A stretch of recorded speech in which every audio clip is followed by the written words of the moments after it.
Right, so let's go ahead and create a new project. Always start off by creating a new project. Let's call this bridge destruction. Okay, I'm gonna leave this in my D drive. You can move wherever, doesn't matter. See our $job variable will be set to this area, so that's our project location where all these folders will be created for us. I'm going to make one more, an extra, so all these folders will be created. I want a custom folder called FBX because the geometry that we're going to import is an FBX. You could just drop it into your geo. Where is it? Here. But just in case, I thought I'd show you how to make extras. There we go. So once you do that, if you go ahead and find that. So I've got this on another screen here. You can see in my D drive, I've got this folder called bridge destruction with all these on the inside, and this other one called FBX. And into the FBX folder, you can drag over the FBX that we will provide to you. So this Manhattan Bridge geometry. Okay, so I'm just going to minimize that for a moment, and let's save the scene. Okay, so we've created the project, but we actually need to save this scene. So we can have multiple different scenes within one project. In fact, that's quite a common thing to do. So, since we're doing the bridge, we might have in the one project we might have the the cable simulation in one scene, and a smoke simulation in another, or the lighting in one, all within one project, right?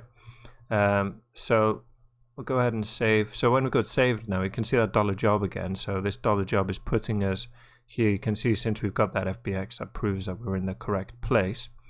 And then just give this a name. So I'll just call this bridge, not space. No, I'll just do a capital letter.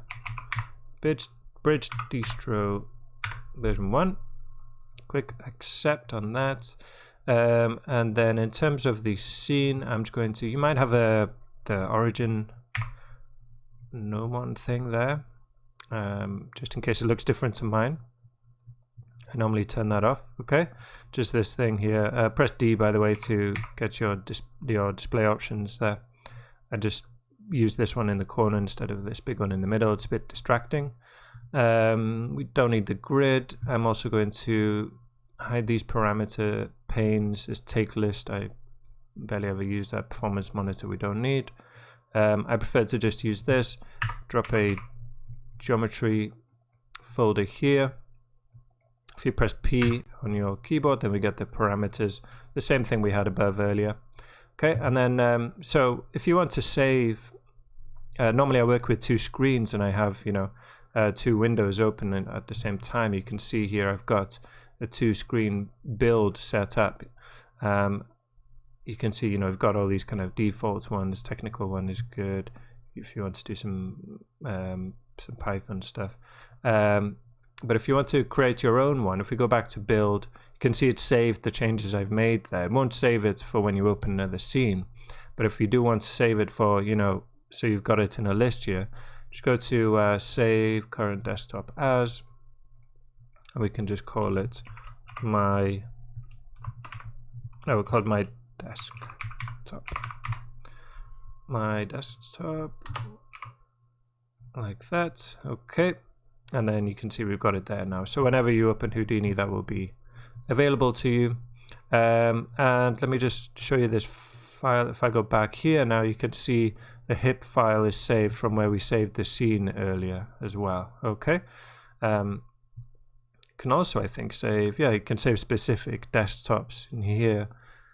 These are just normal folders, but it's just an indication that the idea that you can save specific desktops for specific projects if you need to. Okay, so let's import that bridge geometry. Let's just write bridge here. Dive inside, double click, or you can press I, or I to go in. Tab, file. Come here to open your window pane, and then go into HIP, which will go into your project, and to FBX. Manhattan Bridge FBX is quite a big file, so it might take a bit of time to open. And there we have it. So if you press spacebar and F, we'll see the whole thing. And you could do that as well to look at the whole thing. So there's our bridge. Brilliant.